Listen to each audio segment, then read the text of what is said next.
அருள்மிகு முருகன் திருவருளாலே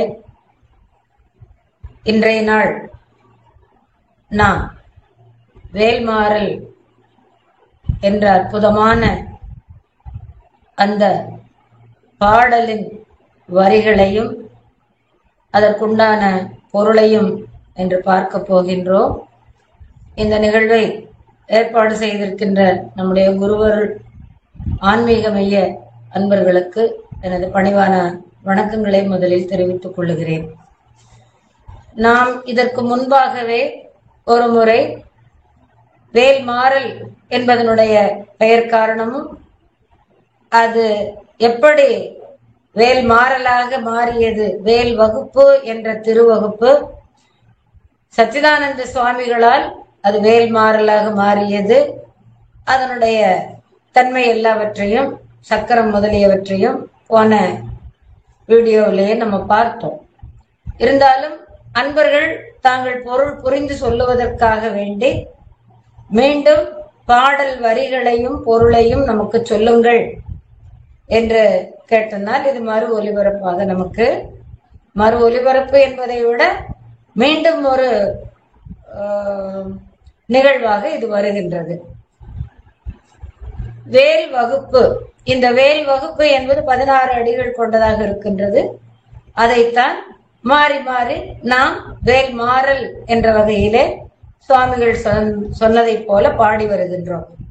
அதிலே முதல் வரி, பருத்த முல்லை சிறுத்த இடை வெளுத்த நகை கருத்த குழல் சிவத்த இதழ் மரச்சிறுமை விழிக்கு நிகராகும். எதுங்க, எது மரச்சிறுமி விழிக்கு நிகராகுவது? திருத்தணியில் உதித்தருளும் ஒருத்தன் மலை விருத்தன் எனது உளத்தில் உரை கருத்தன் மயில் நடத்து குகன் வேலே. மயிலை நடத்துகின்றான் குகப்பெருமான். நம்முடைய உள்ளமாகிய குகையிலே எழுந்தருளி இருந்து நம்மை ஆட்கொள்ளுகின்ற முருகப்பெருமான் மயிலை நடாத்தி செல்லுகின்றான். அவருக்கு வாகனமே மயில் தானே. ஆதியோடும் அந்தமாகிய நலங்களாறு முகம் என்று தெளிவேனே, ஆன தனிமன்ற ரூப நிலை கொண்டதாடும் மயில் என்பதறிவேனே. ஓங்கார வடிவமானது, தனி மந்திர ரூப நிலைன்னா ஓங்கார வடிவமானது பெருமானுக்கு வாகனமாக அமைவது. செல்லும் இடங்களில் எல்லாம் மயில் மேல் அமர்ந்து முருகன் வரும்போது மிக வேகமாக அடியார்களுக்கு அருளுவதற்காக மயில் அவரை கொண்டு செலுத்துகின்றது. அது நடந்தாலே பூமி எல்லாம் அதிரும், மலையெல்லாம் அதிரும், வானமெல்லாம் அதிரும். அப்படி ஒரு அதிர்வாக நடந்து வரக்கூடிய வீரமுடையது, வெற்றியுடையதாக அந்த மயில் வேகமுடையதாக வரும். அப்படிப்பட்ட மயிலை நடத்துகின்ற குகன், அப்படிப்பட்ட மயிலை வாகனமாக கொண்டு அடியார்களை நோக்கி அருள் புரிய வருகின்ற வகையிலே வேகமாக நடத்தி செல்லுவது இந்த மயில். அப்படிப்பட்ட மயிலை நடத்துகின்றவனுடைய கையிலே எழுந்தருளி இருக்கின்ற வேல், முருகப்பெருமானுடைய திருக்கரங்களிலே எழுந்தருளி இருக்கின்ற வேல், ஞானமே வடிவாகியது வேல். வேல் என்றால் வெல்லுதல் தொழிலை உடையது. வேல் என்பது வெல் என்பதுதான் முதல் நிலை நீண்டு வேல் என்ற தொழில் பெயராகி வந்திருக்கின்றது. எனவே வேல் என்றாலும் வெல்லுதல் தன்மை உடையது, வெற்றியை உடையது வேல். நம்முடைய உள்ளத்துக்குள்ள எழுந்தருளி இருக்கின்ற குகனாகிய முருகப்பெருமான், உள்ளமாகிய குகையிலே வீற்றிருக்கக்கூடிய முருகப்பெருமான் அடியார்களுக்கு அருள் புரிவதற்காக அவன் மயில் வாகனத்தை நடாத்தி கொண்டு வருகின்றான். அவன் திருக்கையிலே வேல் எப்பொழுதுமே தாங்கி இருப்பான், எல்லோரும் அறிந்தது. அந்த வேலினுடைய பெருமையையும் மகிமையையும் அருள் புரிவதற்குண்டான தன்மையும் அது ஞானமே வடிவாகிய வேல் என்பதை உணர்த்துவதாகத்தான் இந்த வேல் வகுப்பு என்கின்ற வேல் மாறலிலே முழுக்க முழுக்க வேலினுடைய தன்மையை சொல்லி இருக்கின்றார் நம்முடைய அருணகிரி பெருமான். அந்தாதி இல்லா இறைவர்க்கு அந்தாதி அன்றுரைத்தும் நந்தா வகுப்பு அலங்காரம் அவர்க்கே நனிபுனைந்தும் முந்த ஆதரவில் அவன் புகழ் பூதியும் முற்றும் சொன்ன எந்தாய் அருணகிரிநாத என்னை நீ ஏன்றருளே. இது குரு வணக்கமாக அமைந்த பாடல். அதிலே அவர் முருகப்பெருமான் மீது பாடியிருக்கின்ற பாடல்களை எல்லாம் தொகுத்து சொல்லதிலே திருவகுப்பு, நந்தா வகுப்பு, என்றும் குறைபாடில்லாத வளர்ந்து கொண்டே வருகின்ற வகுப்பு. இறைவனுடைய அருள் நமக்கு என்றும் எப்பொழுதும் வளர்ந்து கொண்டே வரும். அந்த இறைவனுடைய அருள் நமக்கு கிடைக்கின்ற வகையிலே நம்மை அருள் புரிகின்ற அந்த கருவியாக முருகன் கையிலே இருக்கின்ற வேல். முருகன் வேல் வேறு அல்ல, முருகன் அல்ல, வேறு அல்ல. ஞானமே வடிவாகிய முருகப்பெருமான் என்போம். அந்த ஞானம் என்பதுதான் வேல். எனவே வேலும் முருகப்பெருமானும் வேறு வேறல்ல, ஒன்றேதான். பல இடங்களிலே நாம் வேலை வைத்து வணங்குகின்றது எல்லாரும் அறிந்தது. அப்படி அந்த முருகப்பெருமான் எப்படிப்பட்டவன்? திருத்தணியிலே வீற்றிருக்கக்கூடியவன் முருகப்பெருமான்.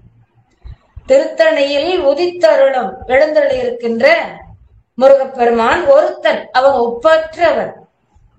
மலை விருத்தன், மலைக்கெல்லாம் சொந்தக்காரன். எங்கெல்லாம் குன்றுகள் இருக்கின்றனவோ அங்கெல்லாம் முருகப்பெருமான் எழுந்தருளி இருப்பார். குன்றுதோர் ஆடுபவன், குன்று இருக்கும் இடமெல்லாம் குமரன் இருப்பார். அப்படி மலைக்கே உரியவன். விருத்தன், உரிமையாளன் ஆனவன் என்பதும் ஒன்று, நல்ல பழமையானவன் என்பதும் ஒன்று. பழமையான கடவுள், தமிழ் கடவுள், பழம்பெரும் கடவுள் முருகப்பெருமான்.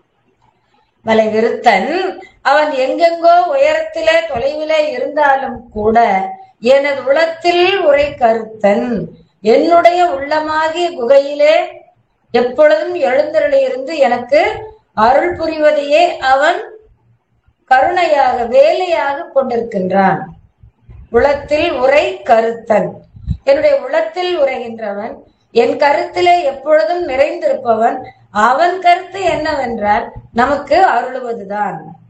அப்படிப்பட்ட வார்த்தையை சொல்லும் பொழுது, அப்படிப்பட்ட பொருளை சொல்லுவதற்காக வந்த வாக்கியம்தான் திருத்தணியில் உதித்தருளும் ஒருத்தன் மலை விருத்தன், எனது உளத்தில் உரை கருத்தன், மயில் நடத்து குகன் வேலு. அந்த கருத்தன்கிறதுக்கு ரெண்டு பொருள் எடுத்திருக்கிறோம்.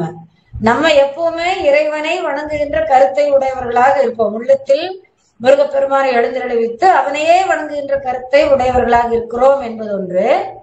முருகன் நமக்கு அருள்வதையே கருத்தாக கொண்டவன் என்பதொன்று என்ற இரண்டு பொருளையும் நாம் எடுத்துக்கொள்ளலாம். இப்படிப்பட்ட முருகனுடைய வேல் வெற்றியை தருகின்ற வேல். அதற்கு முதலிலே உவமையாக சொல்லும் பொழுது அன்னை வள்ளி நாச்சியாரை முருகப்பெருமான் காதல் மனம் புரிந்து கொண்டார் அல்லவா? அந்த காதல் மனம் புரிந்து கொண்டதற்கு அடையாளமாக அந்த நிலையை சொல்லுகின்ற பொழுது அந்த வள்ளி நாச்சியாரினுடைய அழகை முதலிலே சொல்லுகின்றார். அவளுடைய விழி நல்ல கூர்த்து அகன்று இருக்கக்கூடிய அந்த விழிக்கு நிகராகும், ஒப்பாகும். அப்ப வேலானது வள்ளி நாச்சியாருடைய கண்களுக்கு நிகராகும். கண்கள் என்ன தன்மையுடையன? கண்ணோட்டம் இல்லாத கண் என்ன கண்ணே அப்படிம்பாங்க. கண்ணோட்டம்னா கருணை. கருணை இல்லாத கண் என்ன கண்? அதனால் கருணை உடைய விழிகள் நம்முடைய வள்ளி நாச்சியாருடையது. அந்த கண்களுக்கு ஒப்பானது வேல். இந்த கண்கள் என்னெல்லாம் கருணை உடையதாக இருக்கிறதோ அந்த தொழிலை எல்லாம் கொண்டு கருணை உடையதாக விளங்குவது வேல். நீங்கள் அபிராமி அந்தாதியில கூட பார்த்திருப்பீர்கள். கடைக்கண் அருள வேண்டும் தாயே என்று சொல்லுவோம் இல்லையா? கடைக்கண் அருள வேண்டும். அது மாதிரி வள்ளி நாச்சியாரனுடைய கடைக்கண் பார்த்தாலே போதும், கருணை முழுக்க பெற்றவர்கள் ஆகும். அந்த மாதிரி வள்ளி நாச்சியாருடைய விழிகளுக்கு ஒப்பாக இருக்கின்றது. அந்த வள்ளி நாச்சியாருடைய விழிகளை சொல்லும் பொழுது அம்மையினுடைய அழகை சொல்லுகின்றார்கள். பருத்த முலை, நல்ல பக்குவம் வந்த தனபாரம், சிறுத்த இடை. அந்த பருத்த தனபாரங்களை தாங்குகின்றது சின்ன இடையாக இருக்கிறது. பெண்களுக்கு இடை இல்லை என்று சொல்லுவார்கள். துடி இடை என்று சொல்லுவோம், பிடி இடை என்று சொல்லுவோம். அந்த மாதிரி இடை இல்லை, நூல் போன்ற இடை என்று சொல்லுவோம். அந்த நூல் போன்ற இடை இந்த பருத்த தனபாரங்களை தாங்கி கொண்டிருக்கிறது. சிறுத்த இடை, வெளுத்த நகை. அவளுடைய முல்லைப்பூக்கள் போன்ற அந்த பற்கள், சிரிக்கும் பொழுது அவளுடைய பற்கள் அப்படியே முல்லைப்பூ மலர்ந்தார் போல அரும்பரும்பாக இருந்து கொஞ்சம் மலர்ந்ததாக இருக்குமே, அது போல அவளுடைய நகை, வெண்மையான பற்களையுடைய சிரிப்பு. அந்த பற்களுக்கு உண்மையாக அழகான முறையில அதை சொல்லியிருக்கின்றார்கள். அப்புறம் வெளுத்த நகை, கருத்த குழல். அவளுடைய திருமுடி எப்படி இருக்கின்றது என்றால் கருத்து இருக்கின்றது. பெண்களுக்கு கருத்த கூந்தல் தானே அழகு. அது இந்த கூந்தலை கார்மேகம் என்று சொல்லுவோம். கார்மேகம் என்றால் மழையை நிறைத்திருக்கக்கூடிய மேகம். மழை இப்பொழுது பொழிந்துவிடும் என்று சொல்லுகின்ற அளவிலே கருகரு என்று மேகம் திரண்டிருக்கும் அல்லவா, அது போல கூந்தல். அது கருணை பொழிகின்றதாக இருக்கின்றது என்பதற்கு அடையாளமாக சொல்லி இருக்கின்றார்கள். கருத்த குழல், சிவத்த இதழ். அவனுடைய வாயுதழ்கள் எப்படி இருக்கின்றன? சிவந்து இருக்கின்றன. நம்முடைய பெருமாளை சொல்லும் போது கூட சொல்லுவோம் இல்லைங்களா, அச்சுதா அமரரே ஆயிரதம் கொழுந்தே என்னும் இச்சுவை தவிர யான் போய் இந்திரலோகம் ஆளும் அச்சுவை வெறும் வேண்டேன் அரங்கமா நகருளானேங்கிற பாட்டுல முதல்ல வரும் இல்லைங்களா, அவருடைய பச்சைமா மலை போல் மேனி, பவள வாய், அந்த பவளம் போன்று சிவந்திருக்கக்கூடிய வாய். அந்த வாயினாலே வருகின்ற வார்த்தைகள் கருணையுள்ள வார்த்தைகளாகத்தான் வரும். உபதேசம் செய்தது, தந்தைக்கு உபதேசம் செய்கின்றவர் முருகப்பெருமான். அவருடைய இதழை கூட அப்படித்தான் சொல்லுவார்கள். அதுபோல பெண்களுடைய இதழ்களை இன்னும் கொஞ்சம் அழகாக சொல்லுவது கவிஞர்களுடைய மரபு. அப்படி சிவத்த இதழ் அதையுடைய மரச்சிறுமி, வேடர் குலப்பெண். மரச்சிறுமி என்றால் வேடர் குலப்பெண். மரம்னா வீரம், வீரமுடைய வேடர் குலப்பெண். வேடர்கள் வீரமுடையவர்களாக இருந்தால்தான் வேட்டுவ தொழிலே சிறந்திருக்க முடியும், வேட்டையாட முடியும். அதனாலே மரச்சிறுமி, அந்த வேடர் குலத்திலே வீரமான தன்மையுடைய வேடர் குலத்திலே உதித்த சிறுமியாகிய வள்ளி நாச்சியாருடைய கண்களுக்கு இந்த வேலானது ஒப்பாக திகழ்கின்றது. இதிலே அன்றே பார்த்தோம் நாம், ஐந்தொழிலையும் உடைய வகையிலே இறைவன் புரிகின்ற ஐந்தொழில் கூத்து என்று சொல்லுவோமே, அதுபோல படைத்தல், காத்தல், மறைத்தல், அழித்தல், மறைத்தல், அருளல் ஆகிய 5 தொழில்களையும் உடையதாக இருக்கின்றது. பருத்த தனபாரங்கள் கருணை உடையதாக இருக்கின்ற தோற்றம், தாங்குகின்ற இடை அதை காத்தல், மறைத்திருக்கின்ற இந்த கூந்தல் மறைப்பு தொழில், அழித்தல் சிரித்து எரிகொள்ளும் என்பார் அருணகிரி பெருமான் ஒரு இடத்திலே. அப்படி சிரிக்கின்ற புன்முறுவலிலே நீங்கள் சிவபெருமான் திரிபுரத்தை எரித்ததை நீங்கள் அறிந்திருப்பீர்கள். அப்படி சிரித்து எரிகொள்ளும். எரிகொள்ளும் என்பது தீமையை அழிக்கும், பகைவர்களை அழிக்கும், வஞ்சகத்தை அழிக்கும், பொறாமையை அழிக்கும். அதே போல பக்தர்களுக்கு அருளும், நல்லனவற்றை உருவாக்கும் என்று 2 பொருளையும் நாம் வைத்துக் கொள்ளலாம். அப்படி மறைக்கின்ற தன்மை உடையது கூந்தல், கருங்கூந்தல். அருளல் தன்மைக்கு அவளுடைய சிவத்தவாய் உபதேசம் செய்கின்றது. இதே போலத்தான் வேலும் 5 உடையதாக இருக்கின்றது. எப்பொழுது வீரபாகவை காக்கின்றது, அருணகிரிநாதரை காக்கின்றது, அதே போல நக்கீரரை காக்கின்றது. இப்படி காக்கின்ற தொழில் அது தோன்றி வரும் பொழுது அதனுடைய தோற்றம் அழகான கூறிய அகன்ற கீழே ஆழ்ந்த வகையில இருக்கக்கூடிய அந்த தோற்றம், அது தோற்றம். அதற்கு பிறகு காத்தல், அதற்கப்புறம் அழித்தல் என்பது சூரபத்மன் ஆதியர்களை அழித்து தேவர்களை காத்தது. அப்போ அழித்தல் தொழில் சூரபத்மன் ஆதியர்களை, அரக்கர்களை அழித்தது. மறைத்தல், யாருக்கு அருள் புரிய வேண்டுமோ அங்கு சென்று அருள் புரியது, யாரை அழிக்க வேண்டுமோ அங்கு சென்று அந்த பகைகளை அழிப்பது. இப்படி 2 பக்கம் யாருக்கு என்னென்ன வகையிலே அருள் புரிய வேண்டும் என்பது மாறி மாறி மறைந்து செய்வது. அதனால மறைத்தல் தொழில். அருளல் தொழில் எல்லாருக்கும் அருள் புரிவது. இறுதியிலே சூரபத்மனையே அழிக்காமல் அவரை சேவலாக மயிலாக ஏற்றுக்கொண்டது. இப்படி 5 தொழில்களையும் இந்த வேலானது செய்கின்றது. எனவே மரச்சிறுமியாகிய வள்ளி நாச்சியாரனுடைய விழிகளுக்கு ஒப்பாக விளங்குகின்றது முருகன் கை வேல். வள்ளி நாச்சியாருடைய விழிகள் எப்படி 5 தொழில்களை உயிர்களிடத்திலே நடத்துகின்றனவோ அதே போல முருகன் கையில இருக்கக்கூடிய வேலானது 5 தொழில்களை நடத்துவதாக அமைந்து உயிர்களுக்கு அருளை தருகின்றது. இது முதல் வரியினுடைய பொருள்.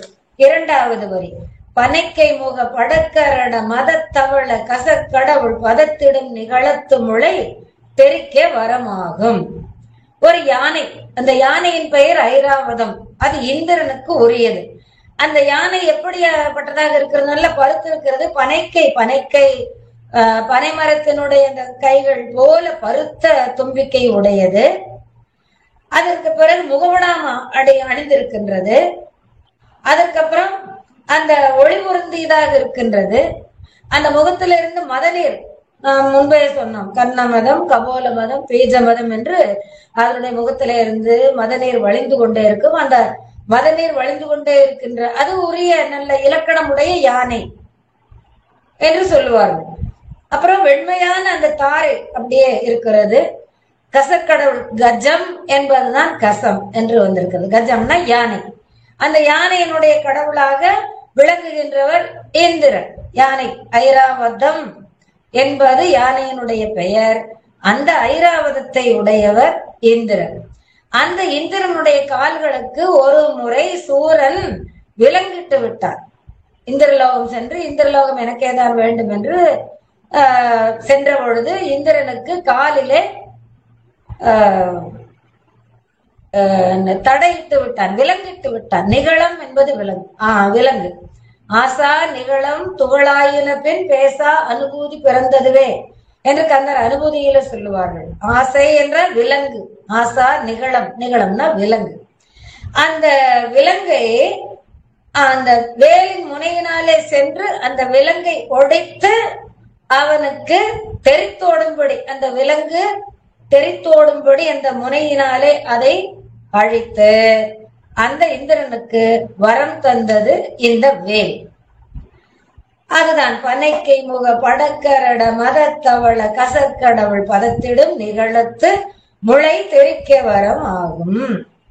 அடுத்த வரி, பழுத்த மூது தமிழ் பலகை இருக்கும் ஒரு கவி புலவன் இசை குறுகி வரை குகையை இடித்து வழி காணும். நக்கீரர் 999 பேர் இந்த கற்கி முகி பூதம் என்ற பூதம் அந்த 999 பேரையும் ஒரு குகையிலே அடைத்திருக்கின்றது. 1000ஆவதாக ஒருவர் வந்தால் அவரையும் அடைத்து விட்டு குளத்திலே சென்று நீராடி வந்து உண்பதாக அதனுடைய நியதி. அப்படி போல 1000ஆவதாக அகப்பட்டார் நக்கீரர். அவரை கொண்டு சென்ற அந்த குகையிலே அடைத்து விட்டு இந்த கற்கிமுகி பூதம் என்பது நீராட சென்று விட்டது. வருவதற்குள்ளாக நக்கீரர் பெருமான் முருகப்பெருமான் மேல திருமுருகாற்றுப்படை என்ற அற்புதமான பாடலை பாடினார். அது 11ஆம் திருமுறையிலே முதலாக வைத்து எண்ணப்படுகிறது. அது மட்டுமல்ல, சங்க இலக்கியங்களிலே 8 தொகை 10 பாட்டு என்ற 2 பிரிவு நூல்கள், அதிலே 10 பாட்டு என்ற பிரிவிலே முதலாக வைத்து எண்ணப்படுகிறது. அருமையான அந்த வீரமும் சீரமும் சீரும் பக்தியும் வீரமும் பொருந்தியது அந்த திருமுருகாற்றுப்படை. முருகப்பெருமானை அப்படி வர்ணித்திருப்பார் அந்த திருமுருகாற்றுப்படையிலே. ஆற்றுப்படை என்பது என்ன? ஒருவரை ஆற்றுப்படுத்துவது. இப்பொழுது குருவருள் ஆன்மீக மையம் இருக்கிறது. எங்கள் குருவருள் ஆன்மீக மையத்தில் அன்பர்களாகி நீங்கள் இன்னும் வந்து சேருங்கள். நிறைந்த செய்திகளை நிறைய நீங்கள் பார்க்கலாம், கேட்கலாம், கேட்டு அனுபவிக்கலாம், வாழ்க்கையிலே கடைபிடிக்கலாம் என்று சொல்லி நாம் வருகின்ற ஒருவரை வழிப்படுத்துவது போல, அரசனிடம் ஒரு புலவர் பரிசு பெற்று வருகிறார்.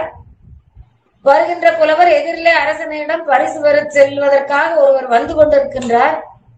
அவரை இந்த அரசனிடம் செல்லுங்கள், இத்தனை பொருள் கொடுப்பான், இதோ எனக்கு கொடுத்து இருக்கிறார், நீங்களும் அவரிடம் செல்லுங்கள் என்று அவரை வழிப்படுத்துவதாக அமைவது ஆற்றுப்படை. அதுபோல முருகன் அருளே வடிவமானவர், கருணையே வடிவமானவர், கற்பனை கடந்த ஜோதி வடிவமாக இருந்தவர் கருணையே வடிவமாக இருக்கின்றார். அவரிடம் சென்று நீங்கள் அருள் பெற்று வாருங்கள் என்று ஒருவரை ஆற்றுப்படுத்துவதாக நம்முடைய நக்கீரர் பாடியது திருமுருகாற்றுப்படை. அப்படி அந்த திருமுருகாற்றுப்படை பாடிய உடனே முருகப்பெருமான் கையிலே இருந்த வேலானது வந்து அந்த குகையிலே அடைத்து வைத்திருந்தார் அல்லவா, அந்த அடைப்பை நீக்கி தாளை திறந்து எல்லாரையும் விடுதலை செய்து விட்டது. அதுதான் பழுத்த முது தமிழ் பலகை இருக்கும் ஒரு கவிப்புலவன். கவிப்புலவன் நக்கீரர். பழுத்த முது தமிழ் பலகை, மிக பழங்காலத்திலே இருந்து, மிக மிக மிக பழமை பெற்ற காலத்திலே இருந்து சங்க பலகை என்பது ஒரு வெற்றியை அல்லது உயர்வை அல்லது சிறப்பை தருகின்ற ஒரு நிலையிலே சங்க புலவர்கள் நிறைய பேர் தங்களுடைய அந்த சபையிலே வைத்திருப்பார்கள். பல்லோரும் பாடி வருவார்கள். பாடி வந்து என்னுடையதுதான், என்னுடைய கவிதை தான் சிறப்பு, இல்லை என்னுடைய கவிதை தான் சிறப்பு என்பார்கள். அதிலே அவரவர்களுக்குரிய போட்டியை வைத்து அவரவர்களை பாடச் சொல்லி அரசன் உள்ளிட்டு அனைவரும் கேட்பார்களாம். அப்பொழுது யாருடையது சிறப்பாக இருக்கிறதோ அப்பொழுது அந்த சங்க பலகை என்ற அமர்வதற்காக வைத்திருக்கின்ற அந்த பலகை தானே நீண்டு இடம் கொடுக்குமா.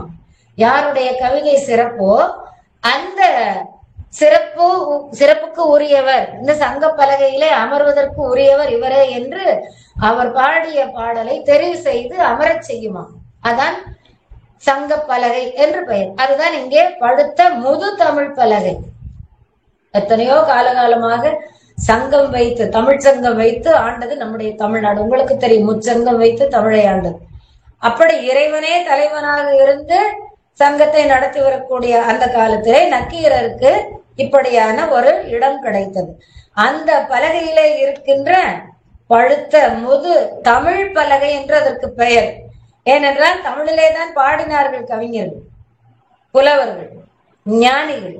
அதனால பழுத்த முது தமிழ் பலகை இருக்கும் அந்த இடத்திலே இருக்கின்ற கவி புலவன், கவி பாடுவதிலே சிறந்த புலவன், பழுத்த முது தமிழ் பலகை இருக்கும் ஒரு கவி புலவன் ஆகிய நக்கீரர் பாடினாரே இசை. என்ன இசை? திருமுருகாற்றுப்படை இசை. அது இசை வடிவிலே பாடப்பட்டது என்பது இந்த வாக்கினால் நமக்கு அருணகிரி பெருமான் சொல்லுகின்றார். இசைக்கு உருகி, அந்த இசைக்கு மனமுருகி அந்த வரை குகையை, வரைன்னா மலை, அந்த மலையிலே இருக்கின்ற குகை இருக்கிறது அல்லவா, அவர்களை அடைத்து வைத்த குகை, அந்த குகையை இடித்து, அந்த குகையை இடித்து வழி காணும், எல்லாருக்கும் வழிவிட்டு எல்லாரையும் விடுவித்தது அந்த வேல். பசித்தலகை முசித்தழுது முறைப்படுதல் ஒழித்து ஆவுணர் உரத்து உதிரம் நின தசைகள் புசிக்க அருள் நேரும். பசியினால் பேய் கூட்டங்கள் வருந்தி கொண்டிருக்கின்றன. பேய் கூட்டங்களுக்கு எப்பொழுது உணவு கிடைக்கும், எப்பொழுது மகிழ்ச்சியாக இருக்கும்? போர் வந்தால் போர்க்களங்களிலே நிறைய பேர்கள் இறந்து கிடப்பார்கள். அவர்களுடைய உடம்பை அந்த பேய்கள் உண்ணுகின்ற வகையிலே பரணி பாடுவார்கள். பரணி, கலிங்கத்து பரணி போன்ற போரை பற்றி பாடுகின்ற இலக்கியங்களிலே இந்த வரலாறுகள் சொல்லப்படும். அப்படி இந்த போர்க்களத்திலே பேய் கூட்டங்கள், அலகைகள் என்று சொல்லுவார்கள் இலக்கியங்களிலே, அந்த பேய் கூட்டங்கள் நிறைந்திருக்கும். போரே நடக்கவில்லை, இறைவனுடைய கருணையினாலே, முருகப்பெருமானுடைய கருணையினாலே எல்லாருக்கும் நிம்மதி இருக்கின்றது. அதனாலே போர்க்காலங்களிலே கிடைக்கின்ற உணவுகள் இந்த பேய்களுக்கு கிடைக்கவில்லை. அதனால் அது வருந்தி அழுகிறது. பசித்து அலகை பேய் முசித்து அழுகிறது, விசித்து விசித்து அழுகின்றது. அப்படி துன்பப்பட்டு அழுகும் போது முறைப்படுதல் ஒழித்து, அந்த துன்பப்பட்டு அழுது மெலிந்து வாடி இருக்கிறது என்னவென்று சொல்லி, உணவு வேண்டும் என்று சொல்லி வாடி கிடக்கின்றது. அதை முறையிடுகின்ற, ஐயோ எங்களுக்கு உணவில்லையே, எங்களுக்கு உணவு வேண்டும் என்று சொல்லி முறையிட்டனவா. அப்படி முறையிடுகின்ற அந்த நிலையை அறிந்த வேலானது இனிமேல் அவை அப்படி உணவுக்கு என்று முறையிடாதபடிக்கு என்ன செய்ததாம், அசுரர்களுடைய மார்பிடத்திலே அசுரர்களை எல்லாம் வென்று அவர்களை அழித்து அவர்களுடைய மார்பிலிருந்து வருகின்ற ரத்தம், கொழுப்பு, அவருடைய உடம்புல இருக்கின்ற கொழுப்பு, தசைகள், இவற்றையெல்லாம் கொண்டு போய் அந்த பேய் கூட்டங்களுக்கு உண்ணும்படி அருள் பாலிக்கிறது அந்த வேல். உரத்து உதிரம், உரம்னா மார்பு, உரத்து உதிரம், அந்த மார்பில இருந்து வழிகின்ற ரத்தம், நிணத்தசைகள், உடம்புல இருக்கின்ற அந்த தசைகள், இவற்றையெல்லாம் கொண்டு சென்று புசிக்கும்படி அந்த அலகைகளுக்கு தந்து அருளை செய்கின்றது. எது? மயில் நடத்து குகன் வேலு, முருகப்பெருமானுடைய திருக்கையிலே இருக்கின்ற வேல்.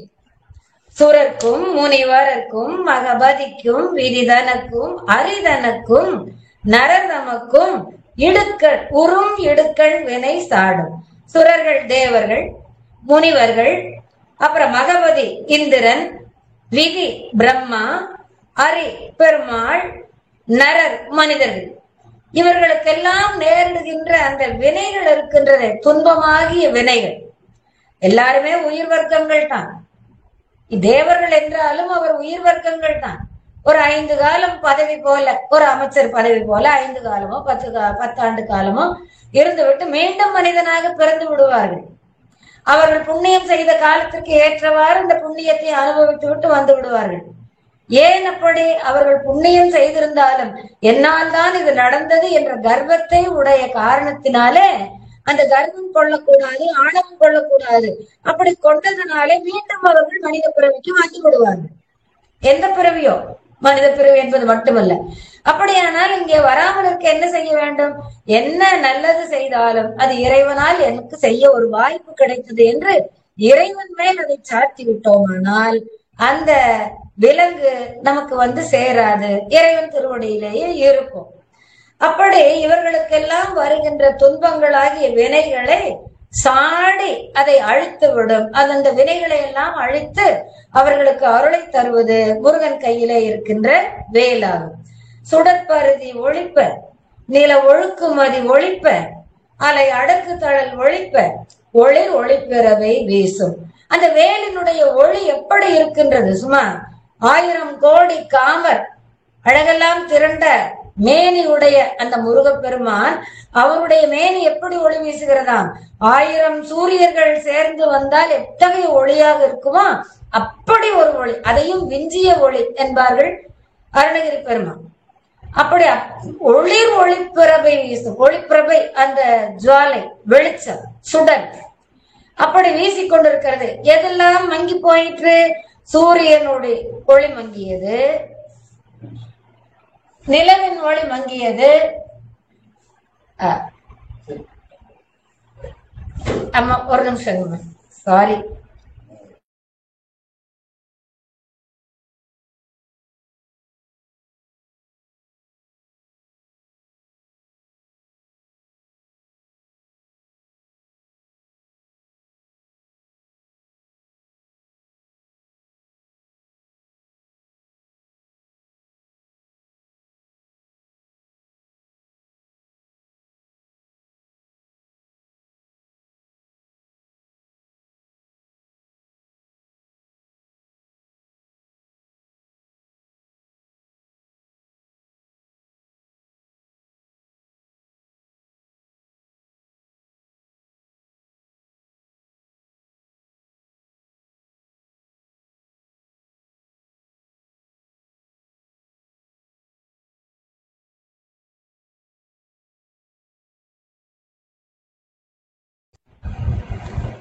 அம்மா மன்னிக்கணும், இதை கட் பண்ணிக்கோங்க. எந்த ஒளியெல்லாம் இந்த வேலின் ஒளிக்கு மங்கி போனது என்று சொன்னால் சூரியனுடைய ஒளி மங்கி போனது.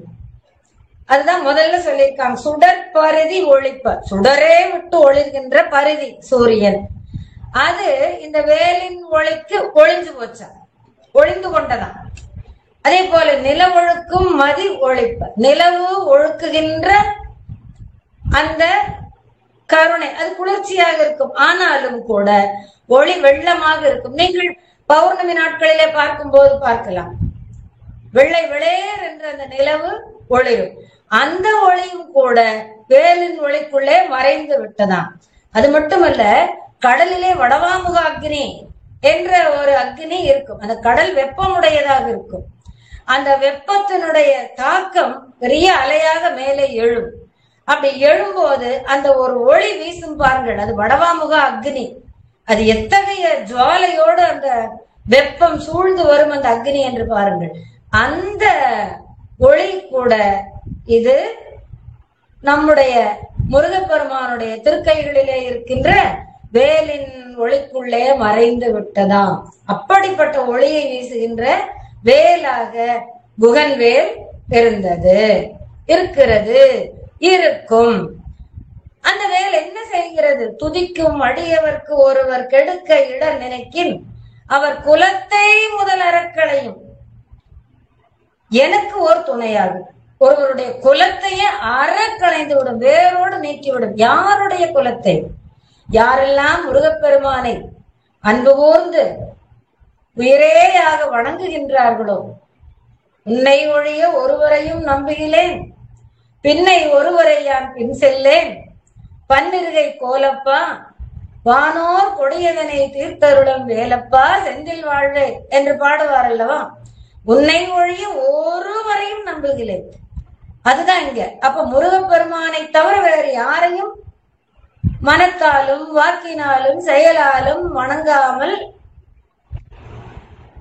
வணங்கிக் கொண்டே நினைந்து கொண்டே செயல்பட்டு கொண்டே எண்ணிக்கொண்டே சிந்தனையில் எப்போதும் இருக்கிக் கொண்டே இருக்கின்றவர்கள். அப்படிப்பட்ட அன்பர்கள், அப்படிப்பட்ட அடியார்கள். அந்த அடியார்களுக்கு யாரேனும் ஒருவர் தெரிந்தோ தெரியாமலோ துன்பம் விளைத்து விட்டார் என்றால் இந்த வேலானது முருகப்பெருமானை முந்திக் கொண்டு வந்து அவர்களுடைய குலத்தையே அறக்களைந்து விடும், வேரோடு அறுத்து எரிந்து விடும். நினைத்து பாருங்கள், முருகனுடைய கருணை எப்படி, அவன் கை வேல் எப்படி. அது மட்டுமல்ல, எனக்கு ஓர் துணையாகும். எனக்கு எப்பொழுதுமே ஒரு துணையாக இருந்து கொண்டு வரும். என்னுடைய வாழ்க்கையிலே வேலானது முன்னாலே எனக்கு வழிநடத்தி சென்று கொண்டே இருக்கும், என்னை வழிநடத்தி சென்று கொண்டே இருக்கும், எனக்கு அருள் புரிந்து கொண்டே இருக்கும். அப்படிப்பட்ட ஒரு மிகப்பெரிய ஒரு கருணையானது அந்த வேல். அது மட்டுமா, சொலக்கரிய திருப்புகழை உரைத்தவரை அடுத்த பகை அறுத்தறிய உருக்கி எழும் அறத்தை நிலை காணும். அப்படி அழித்ததே போன வரியிலே பார்த்தோம் அல்லவா. துதிக்கும் அடியவர்க்கு ஒருவர் கெடுக்கையில நிடக்கின் அவர் குலத்தை முதல் அறக்களையும் எனக்கோர் துணையாகும் என்று சொன்னார் அல்லவா. அந்த சொன்ன விஷயத்தையே இந்த வழியில சொல்றாரு. அது மட்டுமல்ல, திருப்புகழை யாரெல்லாம் மனதால் நினைந்து வாயால் பாடுகின்றார்களோ, பாடி இறைவனை வணங்குகின்றார்களோ, சொலற்கரிய திருப்புகழ். அந்த திருப்புகழ் ஆயிரக்கணக்கான சந்தங்களை உடையது. யாராலும் எளிமையாக திருப்புகழை மற்ற பாடல்களை போல படித்துவிட முடியாது. அதை பொருள் புரிந்து பிரித்து படிப்பது என்பது ஒரு குருநாதர் மூலமாக கேட்டால்தான், அவரும் மிக மிக பயிற்சி பெற்றவராக இருந்து அவர் சொல்ல கேட்டுத்தான் நாம் அதை கற்க முடியும். இல்லை என்றால் மிக எளிதாக கற்றுவிட முடியாது. அதனால்தான் சொலற்கரிய திருப்புகழ். அது மட்டுமல்ல, முருகப்பெருமான் அந்த அவனுடைய அருளை பெற்று அருணகிரிநாதர் எப்படி பாடினார், எப்படி அந்த முருகப்பெருமானுடைய அருளை பெற்றார். அவர் நாவிலே முருகப்பெருமான் தன் வேலை வைத்து எழுதினார் அல்லவா. முத்து என்று, முத்தை தரு வத்தி திருநகை அத்திக்கிரை சத்தி சரவண என்று அந்த வேலிலே எழுதின மாத்திரமே அவர் அந்த பாடும் வல்லமையை பெற்றாரே. அந்த பாடும் வல்லமையை கொடுத்தது வேல்.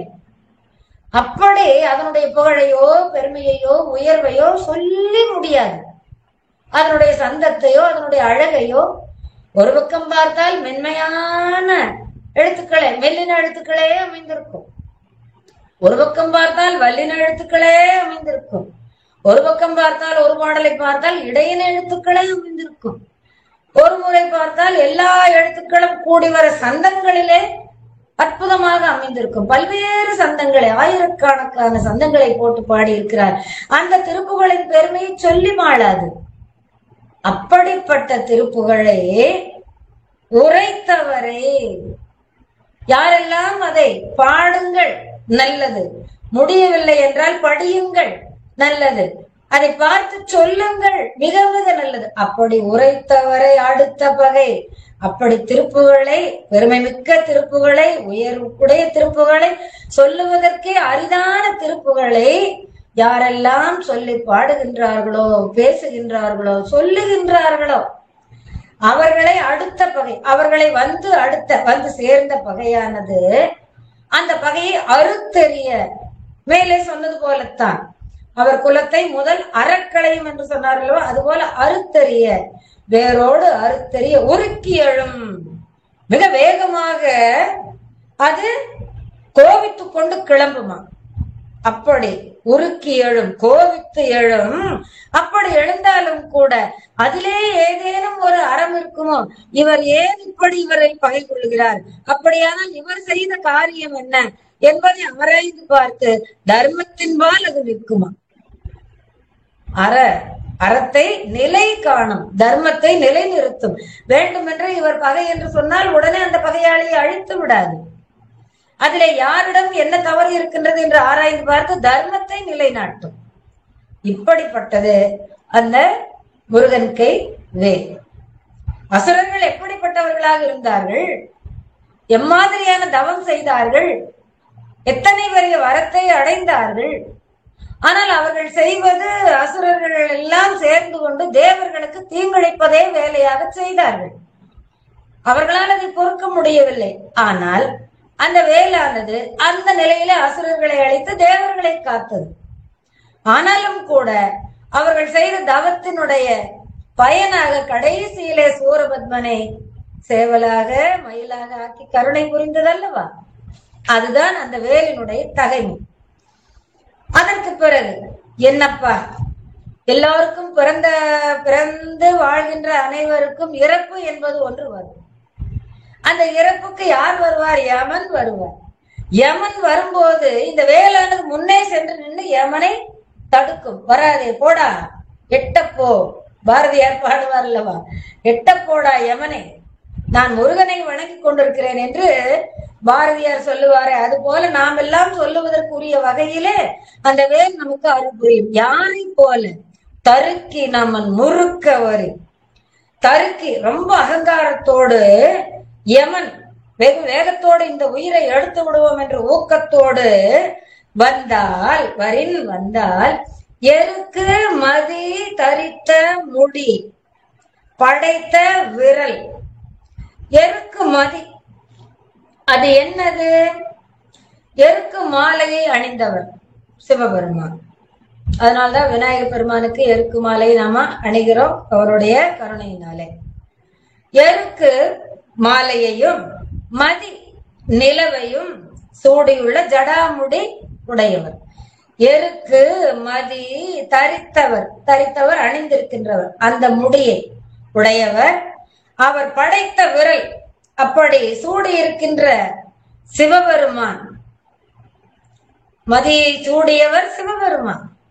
அந்த சிவபெருமானுடைய வீரம் இல்லைங்களா, விரல் படைத்த இறை, அந்த வீரத்தையும் தீரத்தையும் படைத்த இறைவனாகிய சிவபெருமான் மார்க்கண்டேயனை நோக்கி யமன் வந்து பாசக்கயிறை வீசிய பொழுது, அந்த மார்க்கண்டேயன் பெருமானுடைய காலை பற்றி கொண்ட பொழுது பெருமான் மேலும் அந்த பாசக்கயிறு விழுந்ததாம். உடனே பெருமான் அந்த சூலத்தாலே யமனை வதைத்தார். அது போல சிவபெருமானுடைய திருவடி எப்படி மார்க்கண்டேயனை காத்ததோ யமன் வரும்போது, அதை போல முருகனுடைய திருவடியும் காக்கும். அந்த கடற்கு நிகரானது சிவபெருமானுடைய திருவடிக்கு நிகராக தன் அடியார்களை நோக்கி யமன் வருகின்ற பொழுது வேலானது சென்று காக்கும். அதனால தருக்கி நமன் முறுக்க வரின். தருக்கின கர்வத்தோடு, முறுக்கின கோபத்தோடு ஊக்கத்தோடு வந்தால், எருக்கு மாலை மதி நிலவு, அந்த தரித்த சூடிய முடி திருமுடியை உடைய, படைத்த திருமுடியை உடைய விரல் வீரமுடைய, விரல் படைத்த அந்த வீரத்தை படைத்திருக்கின்ற உடையவனாக இருக்கின்ற இறைவனாகிய சிவபெருமான் கழற்கு திருவடிக்கு நிகராகும். எது? முருகன் கை வேல். தலத்தில் உலகண தொகுதி கழிப்பின் உணவழைப்பதென மலர் கமல கரத்தின் முனை விதிர்க்க வளைவாகும்.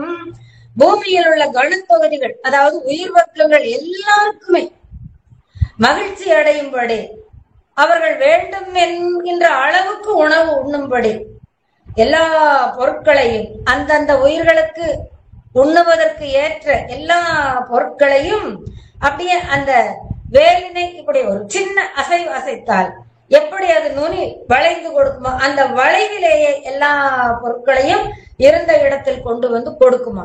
இந்த உயிர்கணங்கள், உலகத்திலே பிறந்துள்ள உயிர்கணங்கள் யாவையுமே உண்டு பசி ஆறுகின்ற வகைக்கு அவையவை உண்ணுகின்ற உணவுகளை இந்த வேலை சிறிது அசைத்த மாத்திரத்திலேயே அந்த வேலானது இருந்தபடி இருந்து எல்லாருக்கும் உணவை கொண்டு வந்து கொடுத்து விடுமா.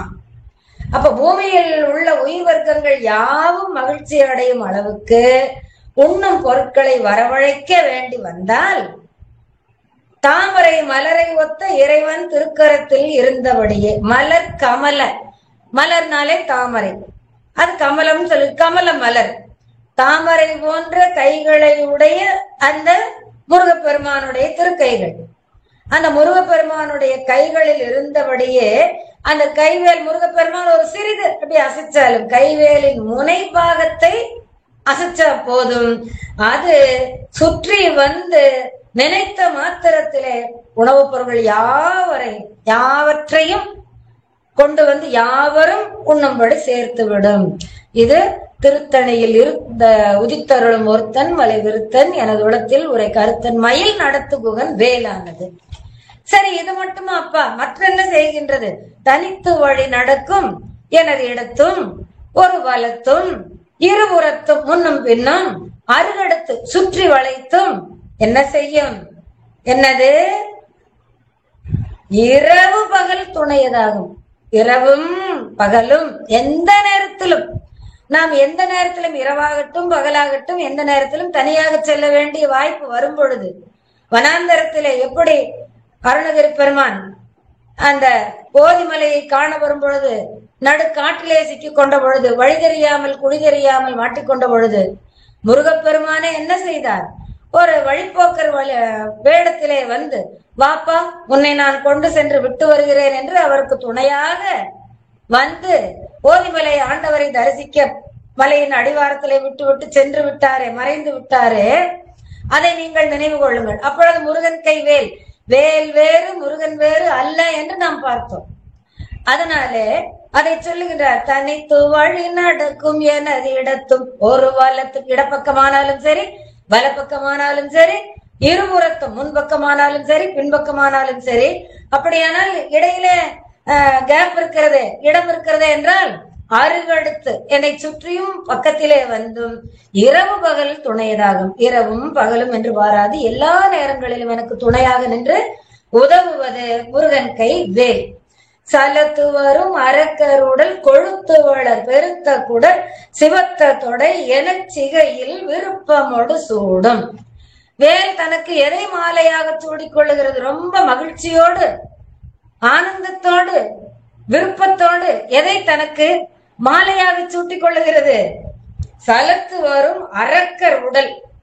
சலத்து வரும் மிக்க கோபத்தோடு வருகின்ற வந்த அந்த அசுரர்கள் இருக்கின்றார்களே, அந்த அசுரர்களை எல்லாம் அழித்து அவங்களுடைய கொழுத்த உடம்பிலே இருந்தது இல்லைங்களா அந்த கொழுப்பு, அதுக்கப்புறம் குடல், அந்த வயிற்று பகுதியில இருந்து எடுத்த அந்த குடல், சிறுகுடல் பெருங்குடல் பெருத்த குடல், சிவத்த தொடை என, சிவந்த தொடைன்னா மலர் மாலை. இந்த இடத்துல நீங்க அரக்கர்களை அழித்து போர்க்களத்திலே கிடக்கின்றார்களே அவர்களுடைய உடம்பு என்று நினைத்து கொள்ளக்கூடாது. தொடை என்பது இந்த இடத்துல மாலை, சிவத்த தொடை, சிவந்த மாலையாக என, இதுவே எனக்கு அழகான மாலை, சிவந்த மாலை என்று நினைத்து கொண்டு சிகையில் தன்னுடைய முடியிலே சூடிக்கொள்ளுமாம், விருப்பமோடு சூடிக்கொள்ளுமாம் வேல்.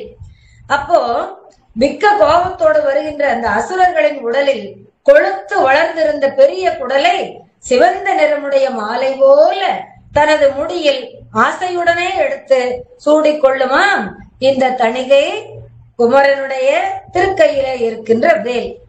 திரை கடலை உடைத்து நிறை புனல் கடிது குடித்து உடையும் உடைப்படைய அடைத்து உதிரம் நிறைத்து விளையாடும். இந்த வேல் எப்படி விளையாடுகின்றது? போர்க்களத்திலே விளையாடுகின்ற விளையாட்டை சொல்லுகின்றார்கள். அதே போல அருள் தருந்து ஆட்கொள்ளுவதற்கு வருகின்ற இடத்திலேயும் அதனுடைய விளையாட்டு வரும். இந்த இடத்திலே இந்த போர்க்களத்திலே நடக்கின்ற அந்த விளையாட்டை சொல்லுகிறார்கள். இந்த வேலானது எப்படி விளையாடுகின்றதாம்? பெரிய கடல், திரை என்றால் அலை, அலை வீசுகின்ற அந்த பெரிய கடல் இருக்கிறதே, அந்த கடலை உடைப்பு கொள்ளும்படி, உடைஞ்சு போற மாதிரி அங்கங்கே வெட்டி அதை உடைக்கும்படி செய்து விட்டு அதுல இருக்கின்ற நீர் வெளியிலெல்லாம் போய் வீணாகாதபடி தானே குடித்து விடுமா. நிறைந்துள்ள நீரை வேகமாக குடித்தும். அப்போ இங்கே கடல் கரையெல்லாம் அப்படியே உடைந்து கிடக்கின்றது. கடல் என்று சொல்லுகின்ற பகுதியே இல்லாமல் அதில் உள்ள நீரை எல்லாம் குடித்து விட்டது. மீண்டும் என்ன செய்கிறது? அது விளையாட வேண்டும் என்று நினைக்கிறது. எதிலே விளையாட வேண்டும் என்று நினைக்கிறது? கடலிலே விளையாட வேண்டும் என்று நினைக்கிறது. இங்கேதான் கடல் தண்ணி எல்லாம் குடித்து விட்டாயிற்று. எப்படி? அந்த அப்படியே வந்தாலும் உடைப்பை முதலிலே அடைக்க வேண்டும். முதலிலே உடைத்ததல்லவா அந்த கரைகளை எல்லாம், அதை அடைத்து விட்டு இந்த அசுரர்களுடைய உடம்புல இருந்து வழிகின்ற ரத்தத்தை எல்லாம் அந்த கடலிலே நிறைத்துதான். எவ்வளவு பேர், எவ்வளவு ரத்தம் வந்திருக்கும் பாருங்க. ஒரு கடல் நீள அகல ஆழம் எதுவுமே காண முடியாத கடல். அது போல அதுல எப்படி தண்ணீர் நிறைந்து அப்படி இருந்ததோ, ஆழாகலம் நீளம் தெரியாம, அது போல ரத்தத்தை, இந்த அவுணர்களுடைய ரத்தத்தை நிறைத்து அதிலே விளையாடி விளையாடி வருகின்றதாம் இந்த வேல். என்றால் வெற்றியை உடைய வேல் என்று பொருள். அசுரர்களை அழித்து தேவர்களை காத்தது வேல் என்று பொருள். அப்படி வீரமுடைய வேலாக இருந்தது. ஏனென்றால் நாம் முதலிலேயே பார்த்தோம், வெல்லுதல் தான் இந்த வேலின் தொழில். வெல்லுதல் என்பதுதான் வேலாகி வேண்டது. அடுத்தது திசை கிரியை முதற் குலிசன் அறுத்த சிறை முளைத்ததென முகட்டின் இடை பறக்க அறவிசைத்து அதிர ஓடும். திசை கிரியை, கிரின்னா மலை, திசைக்கிரி ஒவ்வொரு திசைகளிலும் உள்ள 8 திசைகளிலும் உள்ள மலைகளை எல்லாம் முதலிலே குலிசன், குலிசாயுதத்தை உடைய இந்திரன், குலிசப்படை என்பது ஒரு படை, அதை இந்திரன் கையிலே வைத்திருப்பார். அந்த இந்திரன் என்ன செய்தான்? முதலில் அதனுடைய வரலாற்றை பார்க்கும்போது உங்களுக்கு தெரியும். இந்த மலைகளை அப்படியே அறுத்தறுத்து, ஏனென்றால் அவற்றோடெல்லாம் போர் செய்திருக்கின்றார். எனவே அந்த மலையினுடைய அங்கங்கே அந்த குன்றுகளை எல்லாம் வெட்டினானாம். அது எப்படி இருக்கின்றது என்றால், பறந்து வருகின்ற தன்மைகளை உடைய மலைகள். அந்த மலை குன்றுகளை அங்கங்கே வெட்டிய பொழுது அந்த மலையினுடைய சிறகுகளை வெட்டியது போல வெட்டினானாம். அப்படி அந்த சிறகு அருந்த மலைகள் எல்லாம் இப்பொழுது சிறகு முளைத்து வேகமாக அந்த மலை உச்சியிலே, இந்த வானத்தை முட்டும் அளவிற்கு மலைகள் உச்சி அதனுடைய வானத்தை முட்டும் அளவிற்கு இருக்கின்றதல்லவா, அப்படி அந்த உச்சியை முட்டுகின்ற அளவிற்கு அந்த அருந்த சிறகுகள் எல்லாம் முளைத்து பறந்து பறந்து வருகின்ற நிலையிலே அதிர ஓடுகின்றதாம். அப்படி பறந்து மிகுந்த வேகத்துடன் திசைகள் அதிரும்படி ஓடுவது இந்த வேல். அப்படி அருந்த சிறைகள்னா இறகுகள், சிறகுகள், அருந்த சிறைகள் எல்லாம் முளைத்து அந்த மலைகள் எப்படி முகடு முட்டுகின்ற அளவிற்கு பறந்து பறந்து வருகின்றதோ வேகமாக, அது போல இந்த வேலானது முகட்டிற்கு சென்று முட்டும்படி பறந்து தெரிந்து மிக வேகத்தோடு திசைகள் அதிரும்படி ஓடி வருகின்றனா இந்த முருகனது கை வேல். அப்படி பகைவர்களை அழிப்பதற்கு அவை அத்தனை வேகமாக செல்லுமா அந்த வேல்.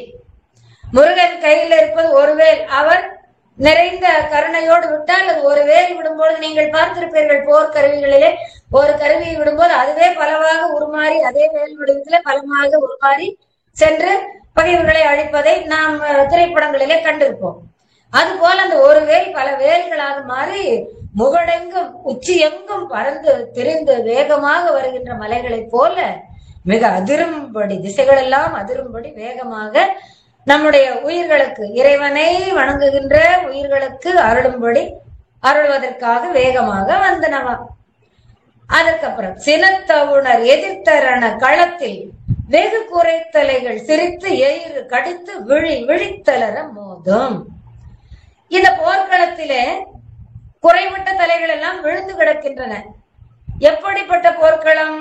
சினத்து அவுணர், சினத்தை உடைய மிகுந்த கோபம் கொண்ட அசுரர்கள் எதிர்த்து வந்த ரணகளத்தில், முருகப்பெருமானை எதிர்த்து வந்ததல்லவா, அப்படி எதிர்த்து வந்து போராடிய போர்க்களத்திலே, ரணகளத்திலே, போர்க்களத்திலே வெகு குறைத்தலைகள் விழுந்து கிடக்கின்ற அதிகமான அந்த குறை போட்ட தலைகள், முண்டம் தனியா இந்த தலை தனியா கிடக்கும் அல்லவா, அந்த விழுந்த தலைகள் என்ன செய்கின்றனவா, அப்படியே அந்த கோபத்தோடு அப்படியே பற்களை கடிக்கின்றனவாம், அதே போல சிரிக்கின்றனவாம். அப்படி இந்த கோபத்துல இருக்கிறவங்க பண்ணுவாங்க பாத்தீங்கல்ல, இந்த அசுரர்கள் எல்லாம் போர்க்களத்துல அஹாஹாஹா என்று சிரிப்பார்கள், அதே போல கோபத்துல பற்களை கடிப்பார்கள். அது போல இது தலை முண்டம் தெரியாக கிடக்கிறது, வெட்டுப்பட்ட தலைகள் அப்படி சிரிக்கிறது கோபத்தோடு. பற்களை நர நரவென்று கடிக்கின்றன. இந்த கண்களை விழித்து விழித்து கோபத்தோடு நோக்குகின்றன. இப்படி அப்புறம் வாய் அலறுகின்றது. ஓ என்று போர்க்களத்திலே அலறுகின்றது. எப்படி இருக்கும் நீங்கள் கற்பனை செய்து வாருங்கள் இப்படிப்பட்ட ஒரு போர்க்களத்தை. குறைத்தலைகள், குறைவை உடைய தலைகள், முண்டம் தனியாக, வெட்டுப்பட்ட தலைகள் தனியாக இருக்கின்றது. அந்த தலைகள் திடீரென்று சிரிக்கின்றது, பற்களை கடிக்கின்றது, விழித்து பயங்கரமாக விழித்து கோபத்தோடு விழித்து அலறுகின்றன, வாய் விட்டு வேறு அலறுகின்றன. இப்படி ஒரு போர்க்களம் இருந்தால் எப்படி இருக்கும்? அப்படிப்பட்டவர்களை அந்த குறைத்தலைகளையும் தாக்கக்கூடிய தன்மை உடையது, வெற்றியை உடையது தணிகை குகனது வேல். திருத்தணியில் உதித்தருளும் ஒரு தன் மலை விருத்தன், எனது உள்ளத்தில் உரை கருத்தன், மயில் நடத்து குகன் வேலே. இத்தனை வேலைகளையும் செய்து அருள் புரிந்தது, அருள் புரிவது, இனிமேலும் அருள் புரிய போவது எது என்றால் திருத்தணியில் உதித்தருளும். திருத்தணிகை மலையிலே தோன்றி விளங்கி தோன்றி அருள்வாளித்து வருகின்ற ஒருத்தன், ஒப்பற்றவனாகிய முருகப்பெருமான். அவன் விருத்தன், ஒப்பற்ற மூர்த்தியாக விளங்குகின்ற விருத்தன், மலைக்கு உரியவனாகிய முருகக் கடவுள். இன்னும் விருத்தன் என்று சொன்னால் பழமையானவன் என்று ஒரு பொருள். விருத்த வடிவத்திலே வள்ளியை வந்து மனம் குடர வந்தானே, அந்த நிலையும் நீங்கள் நினைத்து பாருங்கள். இந்த வயோதிக கோலத்திலே இப்படி பல்வேறு பொருளை முருகனுக்கு ஏற்றி நாம் சொல்லுவதற்கு ஏதுவாக இந்த சொல் அமைந்திருந்தாலும், இங்கே நமக்கு மலைக்குரியவன், பழமையான கடவுள், பழமைக்கும் பழமையானவன், முன்னை பழம்பொருக்கும் முன்னை பழம்பொருளை, பின்னை புதுமைக்கும் பேர்த்தும பெற்றியனே, உன்னை பிரானாக பெற்றவும் சீரடியோ உனக்கே நாம் ஆட்செய்வோம் அப்படின்னு சொல்லி நம்ம பெருமையை சொல்றோம் இல்ல திருவாசகத்துல. அது மாதிரி மலைக்கே உரியவன் என்று பெயர் பெற்றவனும் ஆகிய முருகப்பெருமான் என்னுடைய உள்ளத்திலே உரைகின்ற, என்னுடைய அடியேன், எளியேன், நான் ஒன்றுக்கும் பற்றாதவன், முருகா என்று சொல்லுகின்றேனை தவிர வேறொன்றும் எனக்கு தெரியாது. அப்படிப்பட்ட எளிமையான என்னுடைய உள்ளத்திலே வந்து எழுந்தருளி இருந்து எனக்கு அருள் புரிகின்றான். அப்படி உரைகின்ற திருவுள்ளத்தை கொண்டவன் முருகப்பெருமான். அவன் என்னுடைய தலைவனும் கூட. அது மாதிரி மட்டுமல்ல, மயிலை நடத்துகின்ற, மயிலை வாகனமாக நடத்தி கொண்டு வருகின்ற முருகனும் ஆவான். அவன் குகன். குகனுண்டு குறைவில்லை மனமே, வேலுண்டு வினை இல்லை. இந்த வேல் வந்தால் எந்த வினையுமே நமக்கு நீங்கி போகும். முதல்ல இடுக்கண் வினை சாடும் என்று படிச்சோம் அல்லவா? வேலினுடைய தாற்பயத்தை முருகாற்றுப்படையிலே முதலிலே முருகாற்றுப்படை பாடும் பொழுது முன்னாலே ஒரு 10 பாடல்களை, வீரவேல், வெற்றிவேல், விண்ணோர் சிறை மீட்டவேல், தீரவேல் என்று முருகப்பெருமானுடைய வேலை பற்றி நிறைய பாடியிருப்பார். அது மட்டுமல்ல, கந்தர் அலங்காரத்திலும் சரி, அனுபூதியிலும் சரி, கந்தர் அந்தாதியிலும் சரி, வேல் பற்றி நிறைய பாடல்கள் உள்ளன. திருப்புகழிலே நிறைய பாடல்கள் உண்டு, ஒவ்வொன்றையும் தனித்தனியாக எடுத்து சொல்லலாம்.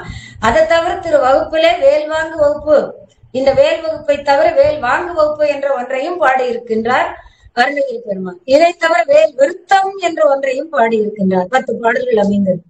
இப்படி வேல் ஒன்றே போதும், நமக்கு வினையை நீக்கிவிடும். வேலுண்டு வினை இல்லை, மயிலுண்டு பயமே இல்லை, பயப்பட வேண்டிய அவசியம் இல்லை, யாம் இருக்க பயமே. குகனுண்டு குறைவே இல்லை. என்ன குறை நமக்கு? குறை ஒன்றும் இல்லை, எந்த குறையும் நமக்கு இல்லை.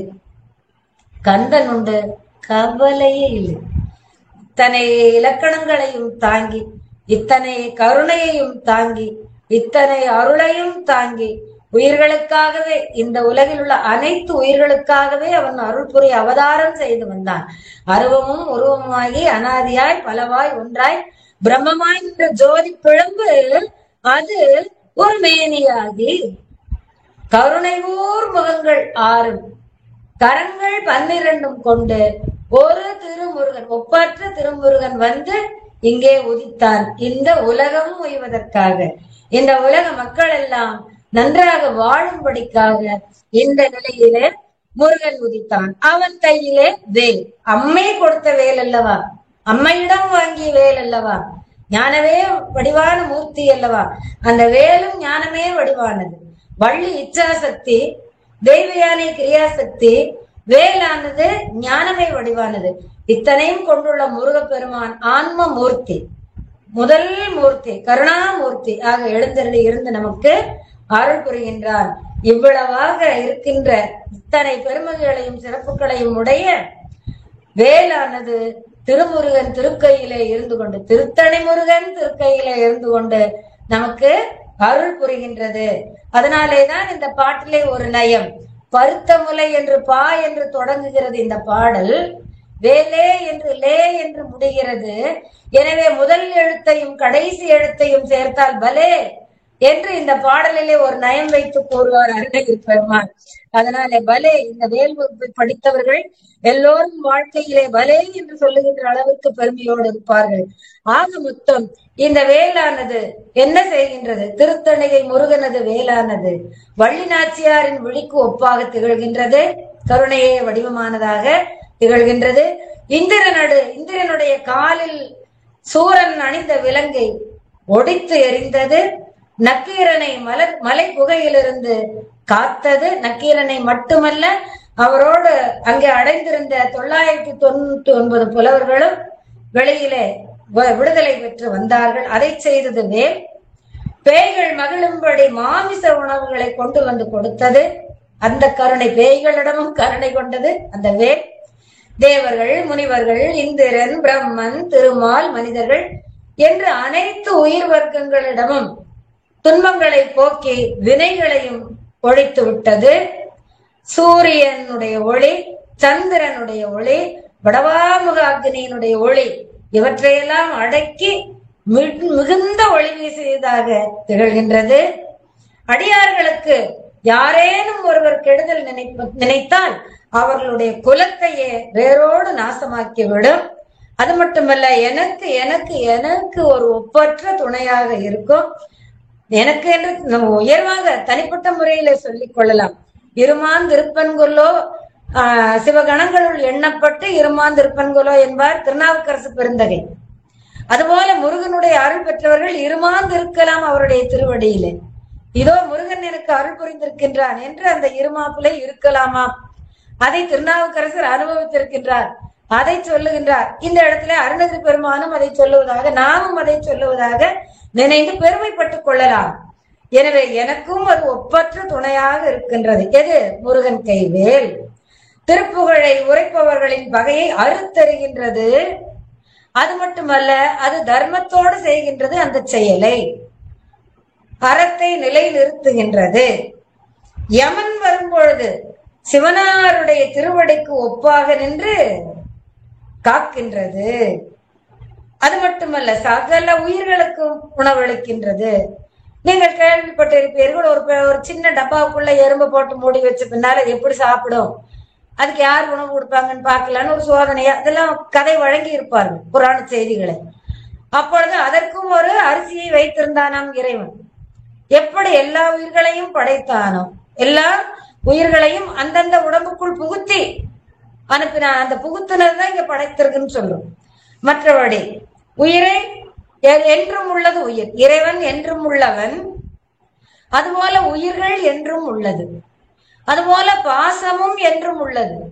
அதனால அந்தந்த உயிர்கள் செய்த வினைக்கு ஏற்ப அந்தந்த உடல்களுக்குள்ளே இந்த உயிரை புகுத்துகின்ற வேலையை ஆண்டவன் செய்கின்றான். அந்த புகுத்திய உயிர்கள் அந்தந்த உடலோடு எத்தனை காலம் வாழ வேண்டுமோ அத்தனை காலம் நன்றாக வாழ்வதற்கேற்ற உணவை அந்த இறைவன் எப்படியும் கொடுத்து அவர்களை வாழச் செய்கின்றான். அதுதான் இறைவனுடைய அன்பு கருணை. அப்படி சகல உயிர்களுக்கும் உணவளித்து காக்கின்றது. தனி வழியில் நடக்கும் போது எந்த புறத்திலும், இடமாகட்டும், வலமாகட்டும், முன்பாகட்டும், பின்பாகட்டும், நம்முடைய அருகிலே சுற்றி இருந்து கொண்டாகட்டும், நின்று கொண்டு நமக்கு இரவு பகல் என்று பாராது எல்லா நேரங்களிலும் நமக்கு துணை செய்கின்றது. அரக்கர்களின் குடலை சிவந்த பூமாலை என அழகுபட தான் ரொம்ப ஆசையோடு எடுத்து தன்னுடைய அந்த முடியிலே சூடிக்கொள்ளுகின்றது இந்த வேல். கடலை உடைத்து எரிகின்றது, வீசுகின்றது. சிவந்த பூமாலையை சுற்றி கொள்ளுவதோடு அந்த கடல் வரப்புகளை எல்லாம், அதாவது கரைகளை எல்லாம் உடைத்து எறிந்ததோடு கடல் நீரை முழுக்க முழுக்க வற்றும்படி செய்து விட்டது. பிறகு அந்த உடைந்த உடைப்பை எல்லாம் அடைத்தது. அதிலே அவுணர்களுடைய மார்பிலிருந்து வழிகின்ற ரத்தத்தை எல்லாம் நிறைத்தது. அதிலே குளித்து குளித்து மகிழ்ந்து மகிழ்ந்து விளையாடுகிறது இந்த வேல். அதுதான் அதற்கு மகிழ்ச்சி. வெல்லுதல் தொழில் அல்லவா? அப்ப வீரம்தான் அதற்கு மகிழ்ச்சி, சிறப்பு. சிறகை பெற்ற மலை பறப்பது போல வேகமாய் பறந்து பறந்து விண்முட்ட பறந்து பறந்து திரிகின்றது. ஒரு மகிழ்ச்சியிலே, வெற்றி பெற்று விட்டோம் என்ற மகிழ்ச்சியிலே, முருகன் கையிலே இருக்கின்றோம் என்ற மகிழ்ச்சியிலே அப்படி பறந்து திரிகின்றது. குறை தலைகள் பற்களை கடிக்க விழி விழிக்க அவுணர்களை போர்க்களத்திலே மோதி வெற்றி பெற்றது. ஆக இத்தனை தன்மைகளை உடையது திருத்தணையில் உதித்தருளும் ஒருத்தன் மலை விருத்தன் எனது உலத்தில் உரை கருத்தன் மயில் நடத்து குகன் வேலை என்று சொல்லி இந்த வேல் வகுப்பு என்ற வகுப்பை அருணகிரி பெருமான் பாடியிருக்கின்றார். திருவகுப்பு என்ற புத்தகத்திலே 3ஆவதாக வருவது வேல் வகுப்பு. இந்த வேல் வகுப்பு பாடலைத்தான் நம்முடைய வள்ளிமலை சச்சிதானந்த சுவாமிகள் மாறி மாறி அமையும்படி பொருளுக்கேற்றவாறு அருளுக்கேற்றவாறு அந்த வரிகளை மாற்றி மாற்றி போட்டு ஒவ்வொரு வரிக்கும் அடுத்தது இந்த மகுடமாக திருத்தணையில் உதித்தருளும் ஒருத்தன் மலை விருத்தன் என்ற வரியை சொல்லி 64 முறை அந்த திருத்தணையில் உதித்தருளும் என்ற மந்திரமே வர, அதை நம்முடைய செங்கல்வராய பிள்ளை ஐயா அவர்கள் இன்னும் முன்னாலே 20 பின்னாலே 20 40 கன்னிகளை திருத்தணையில் உதித்தருளும் ஒருத்தன் மலை விருத்தன் எனது உலத்தில் உரை கருத்தன் மயில் நடத்து குகன் வேலை என்று பாடினால் அது 108 மந்திரங்களாக அமைந்துவிடும் என்று சொல்ல, அவ்வாறு சச்சிதானந்த சுவாமிகள் அமைத்து பாடியது இந்த வேல்மாறல். நீங்கள் வெறுமனே பாடுவதை விட, வேகமாக பாடுவதை விட, அந்த பாராயணம் செய்து பாடும் பொழுது வேகமாக சென்று பாடி முடிப்பதை விட, ஒரு நாளைக்கு 4-5 தடவை அல்லது எவ்வளவு முறை முடிகின்றதோ அத்தனை முறை பாடுவோம். அப்படி பாடும்போது பொருள் புரிந்து பாடிவிட்டால் உங்களுக்கு மனதிலே வேகமாக பதிந்துவிடும். அப்போ இறைவனுடைய கருணை, அதை வேல் செய்கின்ற கருணை. அப்ப யாருக்காக? இந்த உலகில் வாழ்கின்ற மக்களுக்காக. அந்த மக்களுக்காக இறைவன் கருணை செய்யும் பொழுது அந்த கருணை நம்முடைய மனதிலே பதிந்திருக்க வேண்டும் அல்லவா? நாமும் ஒருவருக்கு ஒருவர் அன்பு செலுத்தி அரவணைத்து கருணையோடு ஒருவருக்கொருவர் அன்பு செலுத்தி பழக வேண்டும். ஒன்றுபட்டால்தான் உண்டு வாழ்வு. தனித்தனியாக கோவைப்பட்டோ வஞ்சனம் கொண்டோ பொறாமை கொண்டோ வாழ்வதிலே என்ன பயன்? தனித்து வழி, ஒருவர் தனித்து வழியிலே போகின்றார் என்றால் எப்பொழுதும் வேல் நம்முடைய மனதுக்குள்ள இருக்கிறது. நாம் அந்த கருணையை பயன்படுத்தி நாம் ஒருவருக்கு துணையாக செல்லுவோம். யாரேனும் ஒருவர் துன்பப்பட்டு கொண்டிருக்கிறார், அவருக்கு இந்த வேல் வந்து உதவி செய்ததே தேவர்களுக்கு உதவி செய்தது போல, அதுபோல நாமும் நம்மை சூழ்ந்திருக்கின்றவர்களுக்கு ஒரு துன்பம் என்று சொல்லி வந்தவர்களுக்கு ஒரு உதவி செய்வோம். அதனால இந்த பண்புகளை சொல்லுவதாக இந்த பக்தி நமக்கு இருந்து ஊட்டுகின்றது.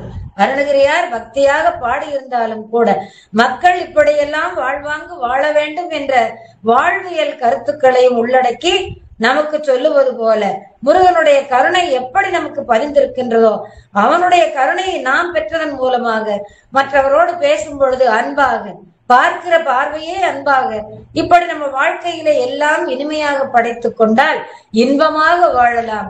அதை சொல்லுவதுதான், அதை கடைபிடிப்பதற்காக வந்ததுதான் அருணகிரியார் பாடிய இந்த வேல் வகுப்பு என்பதை வேல் மாறலாக சச்சிதானந்த சுவாமிகளும் சொல்லி இருக்கிறார் என்று சொல்லி, பொருள் புரிந்து பொருள் தெரிந்து பொருள் உணர்ந்து பாடுங்கள். நீங்கள் பாட பாட பாட பாட உங்கள் நெஞ்சிலும் கண்ணிலும் உயிரிலும் கலந்திருப்பான் முருகன். அந்த முருகன் தன் கை வேலோடு வந்து அங்கே உங்களுக்கு காட்சி தருவார். இது நிச்சயம். அனுபவித்திருக்கின்றார்கள் அருணகிரி பெருமான் போல, நக்கீரர் பெருமான் போல, வீரபாக தேவர் போல, முசுகுந்த சக்கரவர்த்தி போல, இப்படி நிறைய பேர்களை சொல்லலாம். ஏன் நமக்குமே அவர்களை போல உரைப்போடு இருந்திருந்தால் நமக்கும் அருளுவான் முருகன் என்று சொல்லி இந்த அளவிலே வேல்மாறல் பாட்டும் பொருளும் என்பதை நிறைவு செய்து இறைவன் திருக்கருணையை வேண்டி முடிப்போம். வச்சனம் மிக வேற்றி மறவாதே, மனது துயராற்றில் உழலாதே, இசை பயில் சடாட்சரமதாலே இசைப்பயில் சடாட்சரமதாலே இகபர சௌபாகியம் அருள்வாயே, இகபர சௌபாகியம் அருள்வாயே. பசுபதி சிவாக்கியம் உணர்வோனே பழனிமலை வீற்றருளும் வேலா, அசுரர் கிளை வாட்டி மிக வாழ, அசுரர் கிளை வாட்டி மிக வாழ, அமரர் சிறை மீட்ட பெருமாளே, இகபர சௌபாகியம் அருள்வாயே. வெற்றிவேல் முருகனுக்கு அரோகரா, ஞானவேல் முருகனுக்கு அரோகரா, அருள்மிகு மருதமலை ஆண்டவருக்கு அரகர அரகர அரோகரா. திருச்சிற்றம்பலம். நன்றி, வணக்கம்.